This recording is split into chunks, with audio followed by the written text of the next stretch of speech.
News ಅವರಿಗೆ ಮತ್ತೊಮ್ಮೆ ಸ್ವಾಗತ. ಇಲ್ಲಿ ತನಕ ಬೇರೆ ಬೇರೆ ಸುದ್ದಿಗಳನ್ನು ನೋಡಿದ್ವಿ. ಇನ್ನು ಪೊಲೀಸ್ ಎಸ್ಟಾಬ್ಲಿಷ್ಮೆಂಟ್ ಬೋರ್ಡ್ ಬಗ್ಗೆ ನಾವು ಮಾತಾಡಲೇಬೇಕು. ಯಾಕಂದರೆ ಇನ್ಮೇಲಿಂದ ಪೊಲೀಸ್ ಅಧಿಕಾರಿಗಳ ವರ್ಗಾವರ್ಗಿ ಅನ್ನುವಂಥದ್ದು ಏನಿದೆ, ಬಡ್ತಿ ಅನ್ನುವಂಥದ್ದು ಏನಿದೆ, ಅದೆಲ್ಲದೂ ಕೂಡ ಸರ್ಕಾರದ ವ್ಯಾಪ್ತಿಗೆ ಬರುವಂಥದ್ದು. ಇದನ್ನು ಕೇಳಿದ್ರೆ ಜನಗಳಿಗೆ ಆಶ್ಚರ್ಯ ಆಗ್ಬೋದನ್ನು. ಯಾಕಂದರೆ ಸರ್ಕಾರದ ಹಸ್ತಕ್ಷೇಪ ಇಲ್ಲದ್ದು, ರಾಜಕಾರಣಿಗಳ ಹಸ್ತಕ್ಷೇಪ ಇಲ್ಲದಂಥ ಇಲಾಖೆಯನ್ನು ಅದನ್ನು ಊಹಿಸ್ಕೊಳ್ಳಿಕ್ಕೂ ಕೂಡ ಸಾಧ್ಯ ಇಲ್ಲ. ಅದರಲ್ಲೂ ಈಗಂತೂ ನೇರವಾಗಿ ಪೊಲೀಸ್ ಅಧಿಕಾರಿಗಳ ವರ್ಗಾವಣೆ ಮತ್ತು ಬಡ್ತಿ ಅಧಿಕಾರವನ್ನು ಸರ್ಕಾರ ತನ್ನ ವ್ಯಾಪ್ತಿಗೆ ಮತ್ತೆ ತೆಗೆದುಕೊಂಡಿದೆ. ಪೊಲೀಸ್ ಬೋರ್ಡ್ ಅಧಿಕಾರಕ್ಕೆ ಕತ್ತರಿ ಹಾಕಿದೆ. ಈಗ ಸಭೆಯ ಮತಕ್ಕೆ ಹಾಕುತ್ತೇನೆ. 2013ನೇ ಸಾಲಿನ ಕರ್ನಾಟಕ ಪೊಲೀಸ್ ತಿದ್ದುಪಡಿ ವಿಧೇಯಕವನ್ನು ಈ ಸಭೆಯು ಅಂಗೀಕರಿಸಬೇಕು.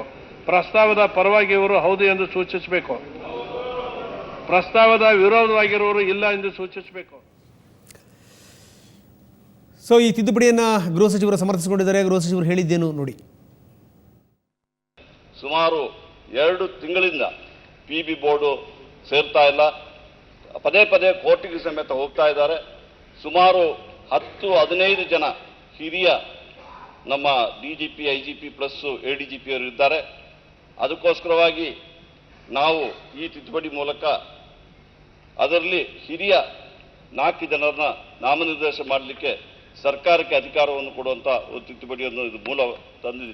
ಇಲ್ಲಿ ಸೀನಿಯಾರಿಟಿ ಪ್ರಶ್ನೆ ಹಿಂದೆ ಎಲ್ಲ ಇದ್ದಿದ್ದು. ಸೀನಿಯಾರಿಟಿ ಯಾರು ಹೈಯರ್ ರ್ಯಾಂಕ್ ಇರ್ತಾರೋ ಅಲ್ಲಿಂದ 4 ಜನನ ಆಯ್ಕೆ ಮಾಡ್ಕೊಳ್ಳುವಂಥದ್ದು. ನೀವೀಗ ಹಿರಿಯ ಅಧಿಕಾರಿಗಳು ಅಂತಂದ್ರೆ ಮಹಾನಿರ್ದೇಶಕರ ದರ್ಜೆ ಕಡಿಮೆ ಇಲ್ಲದ ಅಂತ ಹೇಳಿದ್ರೆ ಬಹಳಷ್ಟು ಜನ ಅಧಿಕಾರಿಗಳು ಬಂದ್ಬಿಡ್ತಾರೆ. ಸುಮಾರು ಒಂದು 20-25 ಜನ. ಅವಾಗ ನಿಮ್ಗೆ ಯಾರು ಬೇಕೋ ಅದನ್ನ ಚಾಯ್ಸ್ ಆಯ್ಕೊಂಡು ಮಾಡ್ತದೆ. ಅವಾಗ ಸುಪ್ರೀಂ ಕೋರ್ಟ್ ಆದೇಶ ಪಾಲನೆ ಹೆಂಗ್ ಮಾಡಕ್ ಬರ್ತದೆ ನಿಮ್ಗೆ? ಸುಪ್ರೀಂ ಕೋರ್ಟ್ ಆದೇಶ ಕ್ಲಿಯರ್ ಆಗಿರೋದು ಆ ಸೀನಿಯಾರಿಟಿ ಮೇಂಟೈನ್ ಮಾಡ್ಬೇಕು. 1, 2, 3, 4 ಅಂತ.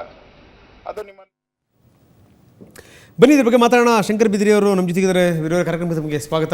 ಎಲ್ಲದನ್ನು ನೋಡಿದ್ರೆ ಇವತ್ತು 2 ಒಂದು ಪೊಲೀಸರ ಏನು ಬಡ್ತಿ ಏನಿದೆ, ಟ್ರಾನ್ಸ್ಫರ್ ಏನಿದೆ, ಅದೆಲ್ಲದೂ ಕೂಡ ಸರ್ಕಾರದ ವಶಕ್ಕೆ ಬಂದಿರುವಂಥದ್ದು. ಇನ್ನೊಂದು ನಾವು ನೋಡಿರುವಂಥದ್ದು ಪಂಚಾಯತ್ ರಾಜ್ ವಿಧೇಯಕಕ್ಕೆ ಸರ್ಕಾರ ತಿದ್ದುಪಡಿ ತಂದಿರುವಂಥದ್ದು. ಎಲ್ಲೋ ಒಂದು ಕಡೆಗೆ ಇದು ಸರ್ಕಾರದ ಸರ್ವಾಧಿಕಾರಿ ಧೋರಣೆ ಅಂತ ಅನ್ನಿಸ್ತಾ ಇಲ್ವ ತಮಗೆ? ಪೊಲೀಸ್ ವರ್ಗಾವಣೆಗಳಿಗೆ ಸಂಬಂಧಪಟ್ಟಂತೆ ಸುಪ್ರೀಂ ಕೋರ್ಟ್ನವರು 2006ರಲ್ಲಿ ಮಾಡಿರ್ತಕ್ಕಂಥ ಆದೇಶ ಏನು ಅಂದರೆ, ಪೊಲೀಸ್ ಇನ್ಸ್ಪೆಕ್ಟರ್, ಸಬ್ ಇನ್ಸ್ಪೆಕ್ಟರ್ ಮತ್ತು DSP ವರೆಗೆ ಇರತಕ್ಕಂಥ ಎಲ್ಲ ಅಧಿಕಾರಿಗಳ ವರ್ಗಾವಣೆಯನ್ನು ಆ ರಾಜ್ಯದ ಪೊಲೀಸ್ ಮುಖ್ಯಸ್ಥರು ಆ ಇಲಾಖೆಯಲ್ಲಿ ಅವ್ರಿಗೆ ಸಹಾಯ ಮಾಡಲಿಕ್ಕೆ ಅತ್ಯಂತ ಹಿರಿಯರಾದಂಥ 3 ಜನ ಅಧಿಕಾರಿಗಳ ಇರತಕ್ಕಂಥ ಒಂದು ಮಂಡಳಿ ನಿರ್ವಹಿಸಬೇಕು ಅಂತ ಅವರು ಆದೇಶ ಮಾಡಿದರು. ಈ ಆದೇಶ ಆಯಾ ರಾಜ್ಯ ಸರ್ಕಾರಗಳು ಈ ವಿಷಯಕ್ಕೆ ಸಂಬಂಧಪಟ್ಟಂತೆ ಕಾನೂನನ್ನು ಜಾರಿ ತರುವವರೆಗೆ ಮಾತ್ರ ಜಾರಿಯಲ್ಲಿರಬೇಕು ಅಂತ ಮಾಡಿದರು. 2012 ಜೂನ್ 1ನೇ ತಾರೀಕಿನ ದಿವಸ ಪ್ರಪ್ರಥಮ ಬಾರಿಗೆ ಸರ್ಕಾರದವರು ಅವಸರದಲ್ಲಿ ಒಂದು ಅಧ್ಯಾದೇಶವನ್ನು ಅಂದರೆ ಆರ್ಡಿನೆನ್ಸನ್ನು ಹೊರಡಿಸಿದರು. ಆ ಆರ್ಡಿನೆನ್ಸ್ ಪ್ರಕಾರ ಏನು ಮಾಡಿದರು ಅಂತಂದರೆ, ಈ ಆಪರೇಷನಲ್ ಸಿಬ್ಬಂದಿ ಅಂತೇನಿದ್ದಾರೆ, ದಟ್ ಈಸ್ ಠಾಣೆಯಲ್ಲಿರ್ತಕ್ಕಂಥ ಪ್ರಭಾರದಲ್ಲಿರ್ತಕ್ಕಂಥ ಸಬ್ ಇನ್ಸ್ಪೆಕ್ಟರ್ಗಳು, ಸರ್ಕಲ್ ಇನ್ಸ್ಪೆಕ್ಟರ್ಗಳು ಮತ್ತು ಉಪವಿಭಾಗದ ಪ್ರಭಾರದಲ್ಲಿರ್ತಕ್ಕಂಥ DSPಗಳು, ಜಿಲ್ಲಾ ಪ್ರಭಾರದಲ್ಲಿರ್ತಕ್ಕಂಥ ಜಿಲ್ಲಾ ಪೊಲೀಸ್ ಮುಖ್ಯಾಧಿಕಾರಿಗಳು, ವಲಯ ಪ್ರಭಾರದಲ್ಲಿರ್ತಕ್ಕಂಥ IGP ಅವರು ಮತ್ತು ಕಮಿಷನರ್ಗಳು, ಸಿಟಿಗಳ ನಗರ ಪ್ರಭಾರದಲ್ಲಿರ್ತಕ್ಕಂಥವ್ರಿಗೆ ಕನಿಷ್ಠ 2 ವರ್ಷ ಸೇವಾ ಅವಕಾಶವನ್ನು ಕಲ್ಪಿಸಿಕೊಡ್ಬೇಕು ಅಂತ ಸುಪ್ರೀಂ ಕೋರ್ಟ್ ಆರ್ಡರ್ ಮಾಡಿತ್ತು. ಓಕೆ. ಆದರೆ 2012 ಜೂನ್ 1ನೇ ತಾರೀಕಿನ ದಿವಸ ಆಗಿದ್ದ ಸರ್ಕಾರದವರು ಒಂದು ಅಧ್ಯಾದೇಶವನ್ನು ಹೊರಡಿಸಿ ಇದು 2 ವರ್ಷ ಇಲ್ಲ ಮತ್ತು ಬರೀ 1 ವರ್ಷ ಮಾತ್ರ, 2 ವರ್ಷ ಇದ್ದದ್ದನ್ನು 1 ವರ್ಷ ಅಂತ ಮಾಡಿದರು. ಮುಂದೆ ಅದನ್ನು ಕಾನೂನನ್ನು ಮಾಡಿದರು. ನಿಜವಾಗಿ ಹೇಳಬೇಕಂದ್ರೆ ಈ 2 ವರ್ಷದನ್ನ 1 ವರ್ಷಗೆ ಇಳಿಸಿರ್ತಕ್ಕಂಥದ್ದು ಭಾಳ ಗುರುತರವಾದಂಥ ಒಂದು ತಪ್ಪು. ಯಾಕಂದರೆ ಯಾವುದೇ ಒಬ್ಬ ಪೊಲೀಸ್ ಅಧಿಕಾರಿ ಒಂದು ಸ್ಥಳದಲ್ಲಿ ಕೆಲಸ ಮಾಡಿ ಪ್ರಕರಣಗಳನ್ನು ಇನ್ವೆಸ್ಟಿಗೇಷನ್ ಮಾಡಿ ಆ ಪ್ರಕರಣಗಳಲ್ಲಿ ಸಾಕ್ಷಿ ಕೊಡ್ತಕ್ಕಂಥ ಜವಾಬ್ದಾರಿ ಅವನಿಗೆ ಪ್ರತಿಯೊಬ್ಬ ಪೊಲೀಸ್ ಆಫೀಸರ್ಗೆ ಇರ್ತದೆ. ಅದರಲ್ಲಿಯೂ ಸಬ್ ಇನ್ಸ್ಪೆಕ್ಟ್ರು, ಇನ್ಸ್ಪೆಕ್ಟರ್ ಲೆವೆಲ್ ಅಧಿಕಾರಿಗಳಿಗೆ ಇದು ಭಾಳ ಜಾಸ್ತಿ ಇರ್ತದೆ. ಮತ್ತು ಯಾವುದೇ ಒಂದು ಪ್ರದೇಶದ ಒಂದು ಸ್ಥಿತಿಗತಿಗಳನ್ನು ತಿಳಿಬೇಕಾದರೂ ಸಹಿತ ಕನಿಷ್ಠ ಅವನಿಗೆ 1 ವರ್ಷ ಅವಧಿ ಬೇಕಾಗುತ್ತೆ. ಆದ್ದರಿಂದ ಈ ಮಿನಿಮಮ್ 2 ವರ್ಷ ಇರ್ತಕ್ಕಂಥ ಅವಧಿಯನ್ನು 1 ವರ್ಷಕ್ಕೆ ಮಾಡಿರ್ತಕ್ಕಂಥದ್ದು ಸಾರ್ವಜನಿಕ ಹಿತಾಸಕ್ತಿಗೆ ವಿರುದ್ಧವಾಗಿರ್ತಕ್ಕಂಥದ್ದು ಮತ್ತು ಈ ಕಾಮನ್ ಸೆನ್ಸ್ ಅಂದರೆ ಏನಿದೆ ಸಾಮಾನ್ಯ ಜ್ಞಾನಕ್ಕೂ ವಿರುದ್ಧವಾಗಿರ್ತಕ್ಕಂಥದ್ದು ಮತ್ತು ದೇಶದ ಆಂತರಿಕ ಸುಭದ್ರತೆ ಮತ್ತು ಕಾನೂನು ಸುವ್ಯವಸ್ಥೆಗೆ ವಿರೋಧವಾಗಿರ್ತಕ್ಕಂಥದ್ದು. ನಿಜವಾಗಿಯೂ ಹೇಳಬೇಕಂದ್ರೆ ಈ ಸರ್ಕಾರ ಬಂದ ಮೇಲೆ ಪ್ರಣಾಳಿಕೆ ಸಮಿತಿ ಚರ್ಚೆಯಲ್ಲಿ ನಾನು ಇದ್ದೆ. ಹೌದು, ಪ್ರಣಾಳಿಕೆಯನ್ನು ಡಿಕ್ಟೇಷನ್ ಮಾಡ್ತಕ್ಕಂಥ ಕೆಲಸವನ್ನು ನಾನೇ ಮಾಡಿದ್ದೀನಿ ನಿಜವಾಗಿ ಹೇಳಬೇಕಂದ್ರೆ. ಆವಾಗ ಪ್ರಣಾಳಿಕೆ ಸಮಿತಿಯಲ್ಲಿ ನಾವು ತೆಗೆದುಕೊಂಡಂಥ ನಿರ್ಧಾರ ಏನು ಅಂದರೆ, ನಮ್ಮ ಸರ್ಕಾರ ಅಂದರೆ ಕಾಂಗ್ರೆಸ್ ಸರ್ಕಾರ ಅಧಿಕಾರಕ್ಕೆ ಬಂದರೆ ಸುಪ್ರೀಂ ಕೋರ್ಟಿನ ಒಂದು ಸೂಚನೆಗಳು ಏನಿದ್ದಾವೆ ಪ್ರಕಾಶ್ ಸಿಂಗ್ ಪ್ರಕರಣದಲ್ಲಿ ಅವುಗಳನ್ನು ಚಾಚೂ ತಪ್ಪದೆ ಜಾರಿಗೆ ತರ್ತೀವಿ ಅಂತಕ್ಕಂಥ ಒಂದು ತೀರ್ಮಾನ ಆಗಿತ್ತು. ಮುಂದದು ಪ್ರಣಾಳಿಕೆ ಕಾಪಿ ಪ್ರಿಂಟ್ ಮಾಡಿ ಮುಂದೆ ಸ್ವಲ್ಪ ಎಬ್ರಿಜ್ ಆಗಿ ಸಂಕ್ಷಿಪ್ತವಾಗಿ ಅದನ್ನು ಪ್ರಿಂಟ್ ಮಾಡಿದರು. ಈ ಒಂದು 2 ವರ್ಷದಿಂದ 1 ವರ್ಷಕ್ಕೆ ಇಳಿಸ್ತಕ್ಕಂಥ ತೀರ್ಮಾನವನ್ನು ಈ ಸರ್ಕಾರ ಮಾಡಿಲ್ಲ. ಇದು ಹಿಂದಿನ ಸರ್ಕಾರ ಮಾಡಿರ್ತಕ್ಕಂಥದ್ದು.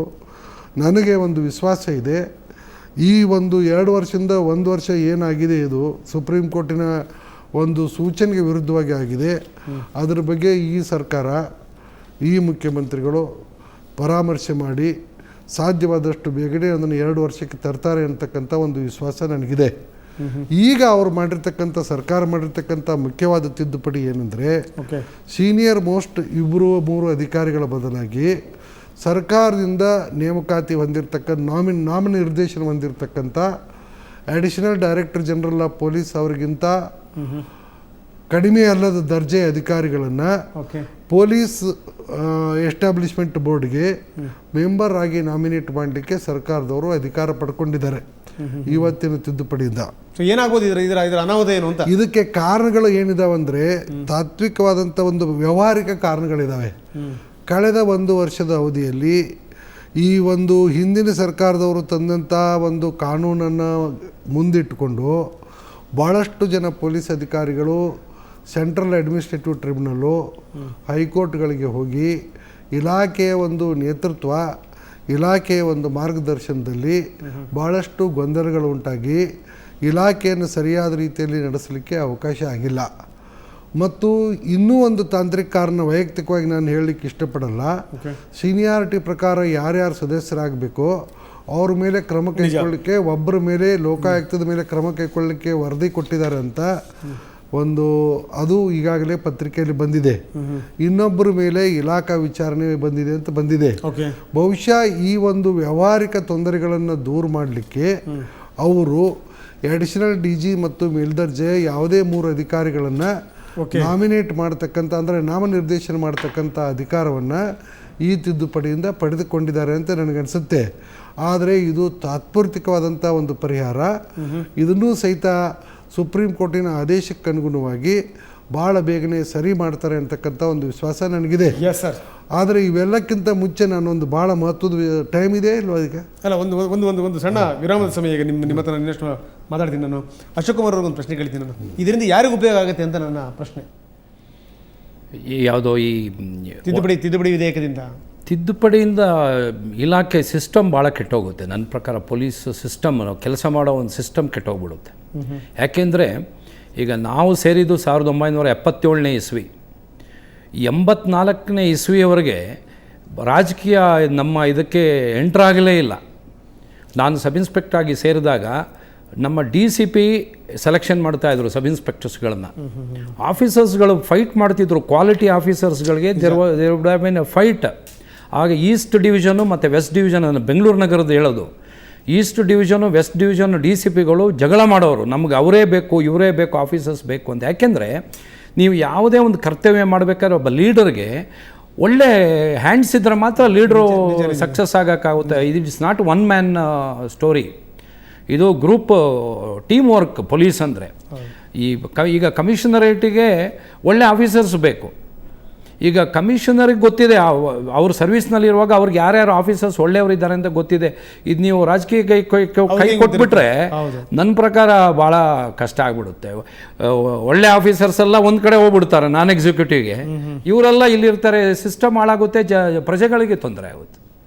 Yes sir. ಸೊ ಇದಕ್ಕೆ ಸಂಬಂಧಪಟ್ಟ ಇನ್ನಷ್ಟು ನಾವು ಚರ್ಚೆ ಮಾಡೋಣ. ಸಣ್ಣ ವಿರಾಮದ ನಂತರ ಚರ್ಚೆಯನ್ನು ಮುಂದುವರಿಸೋಣ.